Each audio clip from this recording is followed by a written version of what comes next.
Vous avez fait une promesse à un dinosaure. Oui. Pourquoi?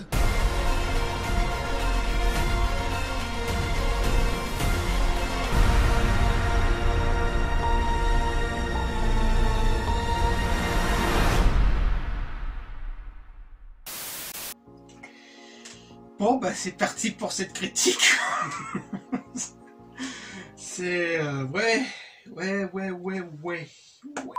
Bonsoir à tous et soyez bienvenus pour cette nouvelle critique sur le nouveau Jurassic Park, donc, enfin, le nouveau et la fin de la nouvelle trilogie, donc à savoir les Jurassic World, donc Jurassic World 3 le jour d'après.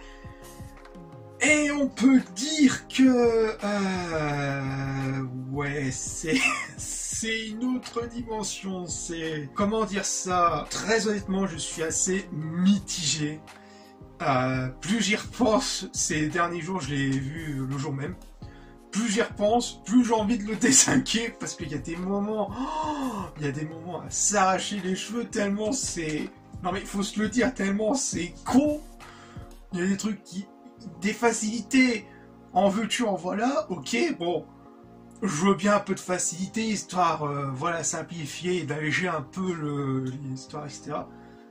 Mais là, il y a des moments où... Ouais, mais il y a aussi un truc, il y avait un putain de potentiel avec ça, il y avait un énorme potentiel avec ce film.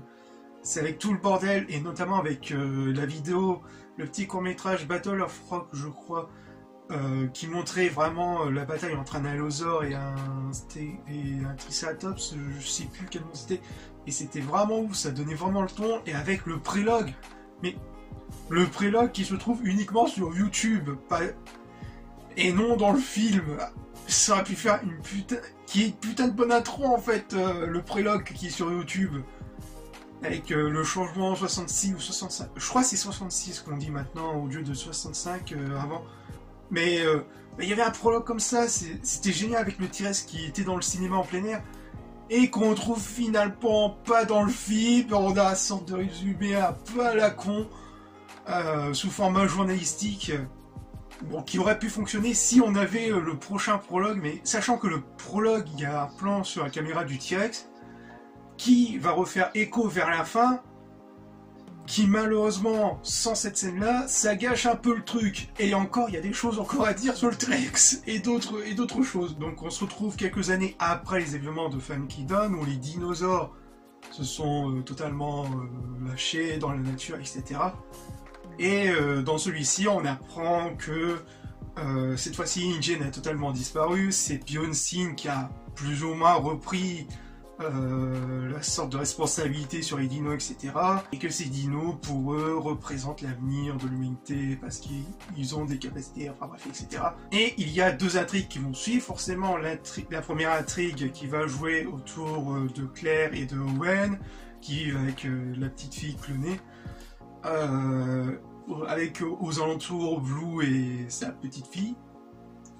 Et l'autre intrigue qui pour moi qui semblait un peu plus intéressant et beaucoup mieux amené au final, c'est la petite enquête autour avec le trio principal, avec le trio original de Jurassic Park qui fonctionne assez bien, mais sans plus, hein. C'est parfois il y a des trucs façon amener, mais on y reviendra sans doute dans les parties spoilers.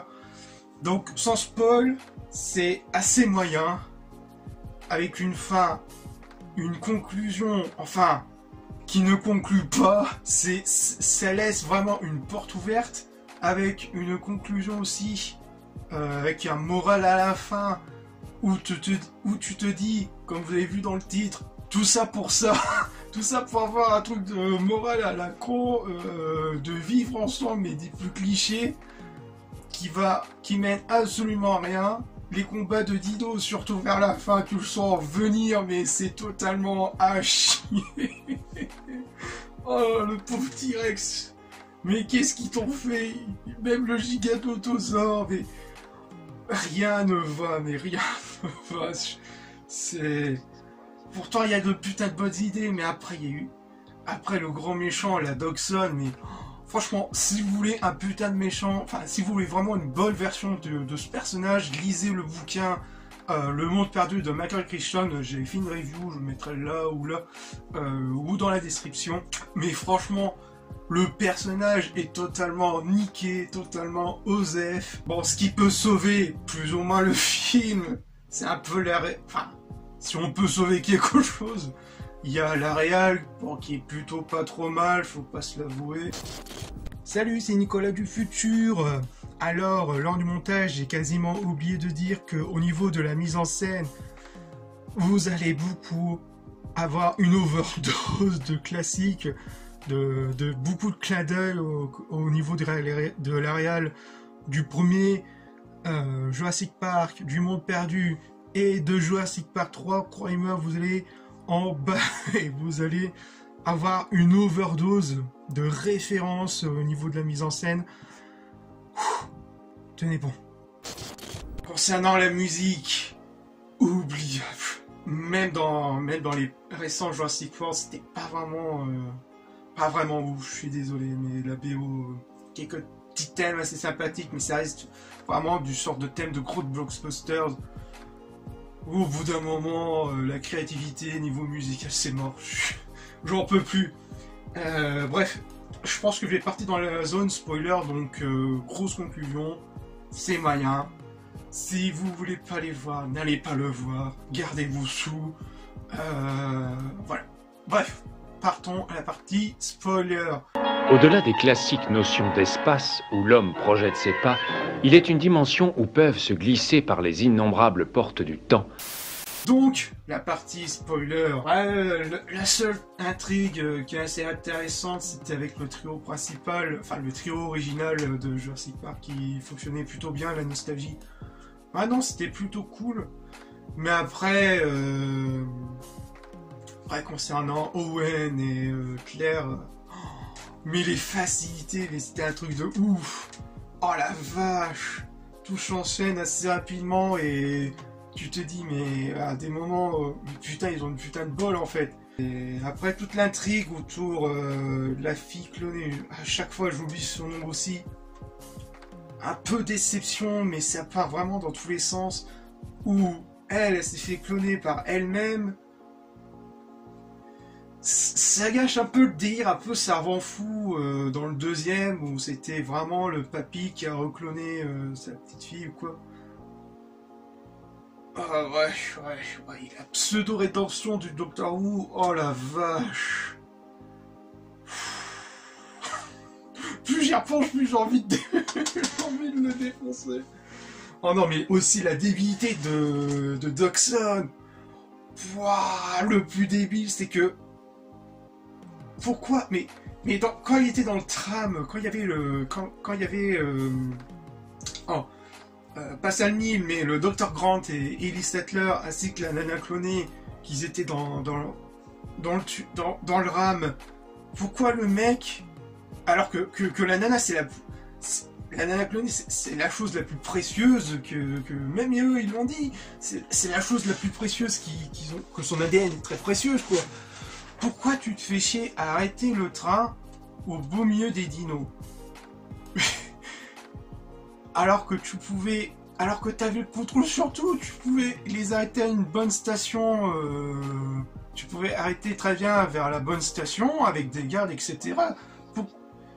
Mais ça... même quand sa réaction, qu'est-ce qu'on fait? Et puis lui, il fait son taste. Oh non. Mais... Et ensuite, comment il meurt, mais...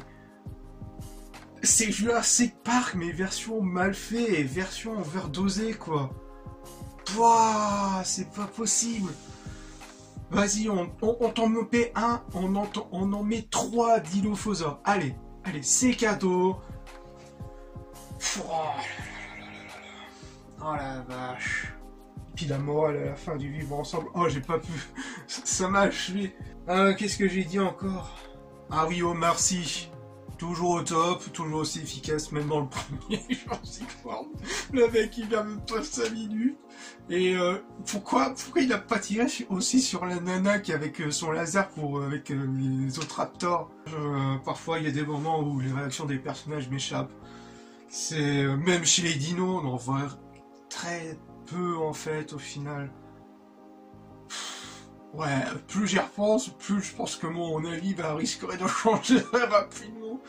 Mais en même temps, je sais pas, j'ai pas passé... Ouais, puis le combat du T-Rex, oh la vache, à la fin. Oh, comme je l'ai dit avec le prologue, comme je l'ai dit dans la zone no spoiler, avec ce plan de caméra dans le prologue qui est sur YouTube, où tu vois le plan du tyrannosaure en train de mourir avec... Là, tu retrouves quasiment le même plan, ça aurait pu faire une belle boucle, hein. Et au final, en fait, dans cette...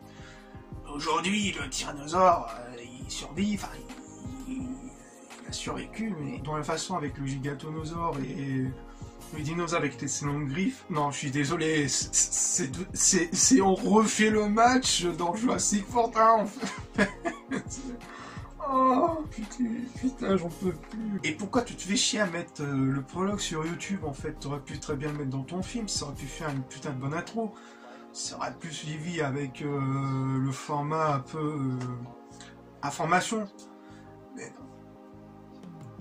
T'as gâché directement ton film à cause de la prologue sur YouTube, quoi. Pourquoi tu mets... Ça me rappelle avec l'effet Alien Covenant. Bon, ça c'est une merde. Mais t'avais un très beau prologue avec David, mais au lieu de le mettre dans le film, tu le mets sur YouTube. Je comprends pas la décision de certains studios de faire ça, quoi. Bon, après le film, c'était même une merde, mais en tout cas pour le cas de Jurassic World, ça aurait... Je sais pas, je n'ai même plus mes mots.